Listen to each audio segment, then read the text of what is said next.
High বন্ধুরা, আমি সুচরিতা। কেমন আছো তোমরা সবাই? আশা করছি তোমরা সকলে খুব ভালো আছো। আমিও খুব ভালো আছি। ভিডিওর শুরুতে সকলকে জানাই শুভ সকাল, আর সাথে সকলকে জানাই হ্যাপি নিউ ইয়ার। বছরটা তোমাদের সকলের দারুণ আনন্দের সাথে মজার সাথে কাটুক, এটাই কামনা রাখি, আশা রাখি।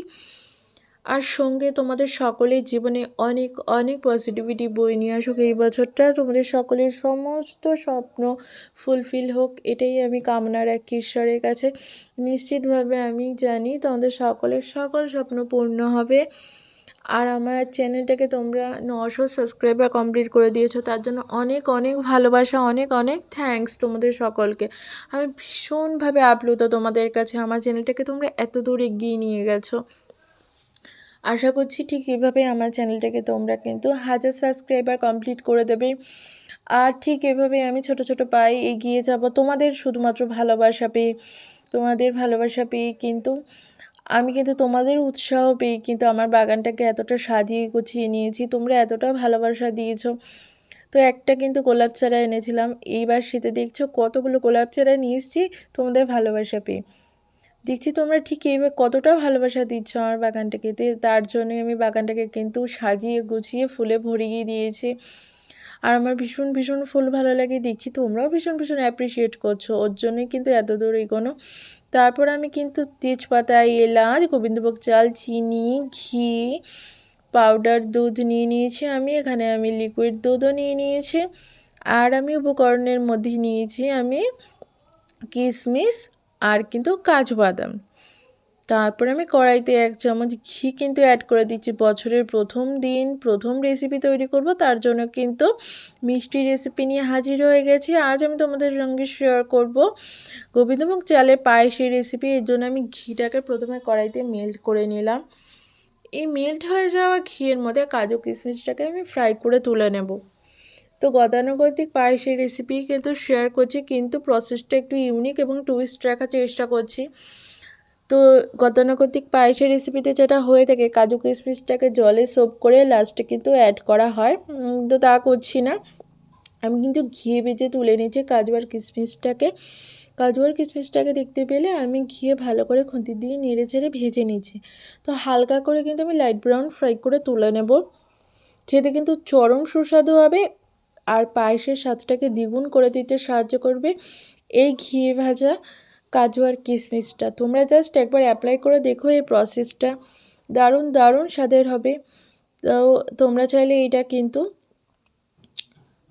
জন্মদিন হোক বা কোনো স্পেশাল গেস্টের জন্য হোক বা কোনো ঠাকুরের ভোগের জন্য হোক, জাস্ট একবার তৈরি করে দেখো এবং এটা সার্ভ করে দেখো, দেখবে অনেকটা ভালোবাসা পেয়েছ, অনেক প্রশংসা পেতে চলেছ এই রেসিপির মধ্যে দিয়ে।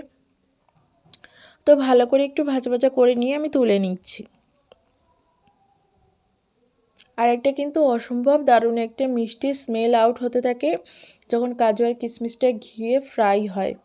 সারা রান্নাঘরটা গন্ধে পুরো মা করে, এতটা একটা মিষ্টি একটা সুগন্ধ আউট হতে থাকে। তারপর কিন্তু ঘিয়ের মধ্যে কিন্তু আমি তেজপাতা আর এলাচটাকে আমি ক্রাশ করে নিয়েছি, সেটাকে অ্যাড করে দিলাম।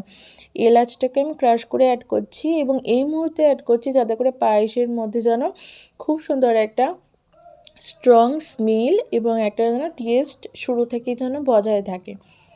তো ঘিয়ে বেস করে সম্পূর্ণ রান্নাটা হচ্ছে, ঘিটা যদি ভালো একটা ফ্লেভার আসে এবং গন্ধ আসে না, তো সম্পূর্ণ রেসিপিটা ভালো হতে বাধ্য। তারপর কিন্তু আমি গোবিন্দভোগ চালটাকে অ্যাড করে দিলাম। গোবিন্দভোগ চালটাকে এখানে একটু ভাজা ভাজা করে নিচ্ছি ঘিতে, যাতে করে দেখবে চালটা খুব সুন্দর কিন্তু থাকে এবং ভাতের মতো কিন্তু সেই ভাবে কিন্তু সেদ্ধ হয় না, খুব সুন্দরভাবে কিন্তু চালের শেপটা বজায় থাকে। কেমন? তারপর একটু আমি জল অ্যাড করে দিলাম এবং গুঁড়ো দুধের মধ্যে আমি গরম জল অ্যাড করে একটা কিন্তু থিক একটা লিকুইড মিল্কের পেস্ট তৈরি করে নিচ্ছি। তোমরা চাইলে এটাকে স্কিপ করে কিন্তু ক্ষীরও অ্যাড করতে পারো, কিন্তু ক্ষীর সে মুহূর্তে আমার কাছে অ্যাভেলেবেল ছিল না, সেটা আমি কিন্তু ক্ষীরটাকে অ্যাড করিনি। সে তো এভাবে দুধটাকে আমি ইউজ করছি, তোমরা চাইলে কিন্তু ক্ষীরটাকেও অ্যাড করতে পারো, তাতে করেও কিন্তু দারুণ দারুণ একটা টেস্ট একটা আসবে পায়েসের মধ্যে। তো ভালো করে দেখলে আমি একটা কিন্তু ঘন একটা থিক পেস্ট তৈরি করে নিলাম দুধের। এইদিকে যে আমি চালের মধ্যে জল অ্যাড করেছিলাম চালটাকে একটুখানি ফোটানোর জন্য। তারপর আমি কিন্তু আগে থেকে মানে ফুটিয়ে রাখা কিন্তু গরুর দুধটাকে এবার অ্যাড করে দিলাম চালের মধ্যে। তো যেহেতু পায়েসের ক্ষেত্রে দুধের ওপর বেস করে সম্পূর্ণ রান্নাটা হয়, তো দুধটা যদি আগে থেকে যদি ফুটিয়ে নাও বা সেদ্ধ করে নাও, তাতে করে দেখবি দারুণ এটা দুধটা একটা ঘন একটা স্ট্রাকচারও চলে আসে এবং কিন্তু ভালো একটা সর পড়া একটা দুধও তৈরি হয়ে যায়। তাতে করে পায়েস রান্নাটা টেস্টফুলও হয় আর সময়টাও অনেকটা কিন্তু বেঁচে যায়। তো দুধের পরিমাণটা যতটা ক্ষীর বা ঘনত্ব হবে তত কিন্তু পায়েসটা কিন্তু টেস্টফুল হবে। তো পায়েসটা এবার ভালো করে কিন্তু আমি ফুটিয়ে নিচ্ছি। পায়েসটা বেশ ঘন ঘন করে কিন্তু চাল দিয়ে নিতে হবে। আবারও বলছি, ভাতের মতো কিন্তু ফুটিয়ে নেবে না। পায়েসটা কিন্তু চালটা যেন চালের মতনই থাকে, একবার ভাতের মতো যেন না হয়ে যায়, ঠিক সেই পর্যায়ে কিন্তু কুক করবে। তাতে করে কিন্তু চালের কিন্তু দারুণ একটা শেপটা বজায় থাকে। চালগুলো খুব একটা যেন ফুলে না ওঠে যেভাবে আমরা ভাত তৈরি করে থাকি। তো কেমন সেটা কিন্তু অবশ্যই খেয়াল রেখো। ওপর থেকে এবার কাজু কিশমিশটা আমি যে ভেজে নিয়েছিলাম ঘিয়ে, সেটাকে এবার আমি ছড়িয়ে দিচ্ছি। খুন্তি দিয়ে একটু নেড়ে চেড়ে নিচ্ছি, কাজু কিশমিশটাকে ভালো করে পায়েসে আমি মিক্স করে নিচ্ছি। এবার বাকি যেটুকুনি বেঁচে রয়েছে কিশমিশ, সেটাকেও আমি অ্যাড করে দেবো এবার। খুব খুব ভালো লাগবে খেতে পায়েসটা। তোমরা লুচি সাথে ট্রাই করতে পারো বা এটা এমনি ডেজার্ট হিসেবেও সার্ভ করতে পারো। দারুণ দারুণ সুস্বাদু হবে।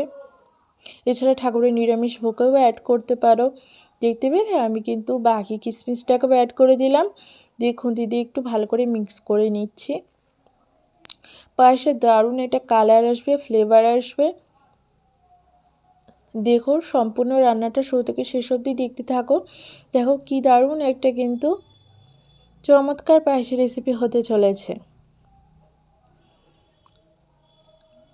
আর একবার যে খাবে তার জিভে লেগে থাকবে স্বাদটা কতটা টেস্টি হয়েছে। তো অবশ্যই তোমার বাড়িতে আগত যে কোনো স্পেশাল গেস্টের জন্য এই রেসিপিটা ট্রাই করতে পারো। তোমাদের সকলের মন জয় করে নেবে। তো ভালো করে পায়েসটাকে আমি ঘন করে কিন্তু ফুটিয়ে নিচ্ছি। তো যতটা সময় নিয়ে ঘন করে চাল দেওয়া যায় তত কিন্তু পায়েসটা কিন্তু টেস্টি হয় এবং সুন্দর হয়। দেখতেই পেলে চালটাকে আমি এই পর্যায়ে কিন্তু কুক করে নিয়েছি। তো এবার আমি কিন্তু রান্না কিন্তু শেষের পথে, আমি এবার গ্যাসটাকে অফ করে দিয়ে কড়াটা নামিয়ে নেব। তো চলো তারপর পরিবেশনের পালা, পরিবেশনে চলে যাব। তার আগে কিন্তু আমি যে ঘন করে যে থিক পেস্ট করে নিয়েছিলাম দুধের, সেটাকে কিন্তু অ্যাড করে দিলাম। এবার গ্যাসটাকে আমি অফ করে নামিয়ে নিচ্ছি। দেখো কতটা ঘন এবং ক্ষীর পায়েসটাকে আমি তৈরি করেছি। কড়ার চারিদিকে দেখতেই পাচ্ছ সরের লেয়ার পড়ে রয়েছে। তো অর্ধেকেরও অর্ধেক কিন্তু আমি দুধটাকে কিন্তু কমিয়ে নিয়েছি জাল দিয়ে, সাইডের লেয়ার দেখে তোমরা বুঝতেই পারছো। এবার চলো আমি এবার সার্ভ করে দেবো। সাজিয়ে গুছিয়ে ফেলি সার্ভিং প্লেটে। এবার আমি পায়েসটাকে সার্ভ করে দেব। তোমরা সকলেই কিন্তু কমেন্ট করে জানিও রেসিপিটা তোমাদের ঠিক কেমন লেগেছে। দেখতে পেলে কতটা কিন্তু সর পড়া কিন্তু পায়েস তৈরি করেছি আমি। গরম ধোয়া ওটা পায়েস, গন্ধ তো পুরো সারা রান্নাঘর ছেয়ে গেছে। তো বছরের প্রথম দিন মিষ্টি কিছু তৈরি করব না, তোমাদের সঙ্গে সেটা ভাগ করে নেব না, তা তো হতে পারে না। তো বছরের প্রথম দিন প্রথম রেসিপি শেয়ার করলাম, তাও সেটা পায়েসের। আশা করছি ভিডিওটা তোমাদের সকলের খুব খুব ভালো লেগেছে। ভিডিওটি ভালো লাগলে please do like, share and subscribe to my channel. ঠিক এভাবেই সাথে থেকো, পাশে থেকো, আমার চ্যানেলটাকে এগিয়ে নিয়ে যেও। আমি চটজলদি করে সাজিয়ে গুছিয়ে তোমাদের সঙ্গে আমি সম্পূর্ণ রেসিপিটার শেষ ঝলক শেয়ার করে ফেলবো।